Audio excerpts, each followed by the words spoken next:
Hello. Tesla full self-driving is getting a lot of misinformation from mainstream media and competition. Let's dive deeper and see how it is different from the rest of the industry and what's in the near future.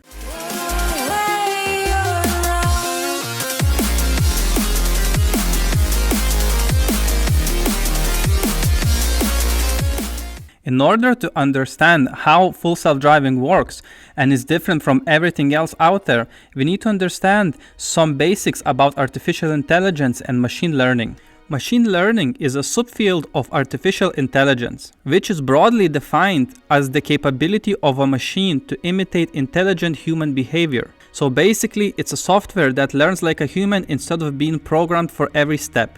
Supervised machine learning models are trained with labeled datasets, which allow the models to learn and grow more accurate over time. For example, Tesla's cars are connected and send in data to labeling systems, and it will be labeled to the computer where is a car or a road marking, for example. The computer then can use this data to learn from and make better decisions next time. There are different AI applications and layers for depth perception, markings, lights, etc. The key with Tesla's system is that most of their cars have been built with this in mind, and all those cars are transmitting data to learn from. This puts them in a unique position because nobody else in the world has this size of data sets to learn from. And the more cars they make, the faster the computer is going to learn. Only way to catch up would be to build the same system with the best engineers and build the same amount of cars or more ready for data collection. And while others are aiming for 1.5 to 2 million electric cars by 2030, Tesla is aiming for 20 million. The system is a beta version and is by all means not perfect. It has flaws and random issues. However, if you look at most AI state-of-the-art projects, the progress in, let's say, 1 year period is massive. What was not possible before, in 6 months to a year, it becomes reality. Point being made that the system is only going to get better and faster.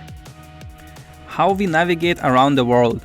The road traffic system is designed to be operated by humans with eyes and perception of what's going on. We do not have a radar or a lidar in our head to determine distances and obstacles. We use common sense, which is our neural networks, our brain, and vision, our eyes, and rules of the road. This allows us to navigate in areas that we never visited before.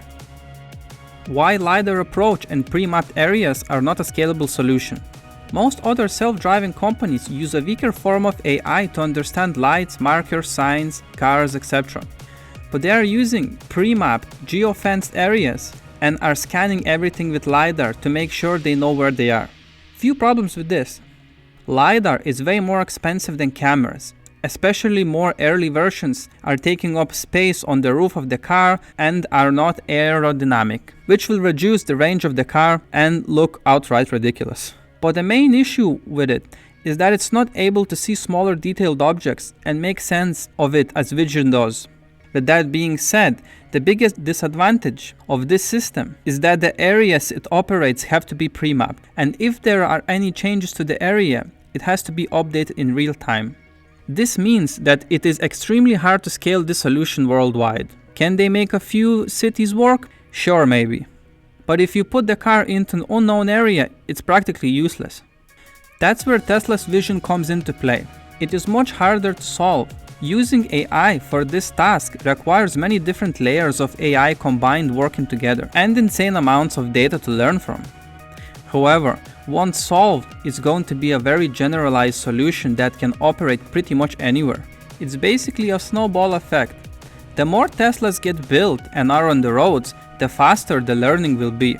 It becomes exponential, and at one point in the near future, it will drive better than humans in all situations. Whereas other companies' approach is limited by mapping each area and updating maps frequently, taking up resources.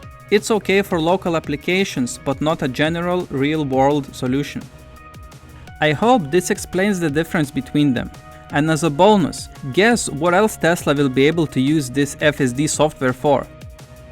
That's right, Tesla bought Optimus. When they will pull it off with cars, robots will be no different. Of course, if you are a long-term investor or just looking a few years into the future, that becomes very relevant. I guess we will just have to wait and find out. Thank you so much for watching until the end. If you enjoyed this type of content, hit that like button and subscribe if you want to see more. Any thoughts or feedback would be much appreciated in the comments. Thanks again, and I'll see you on the next one.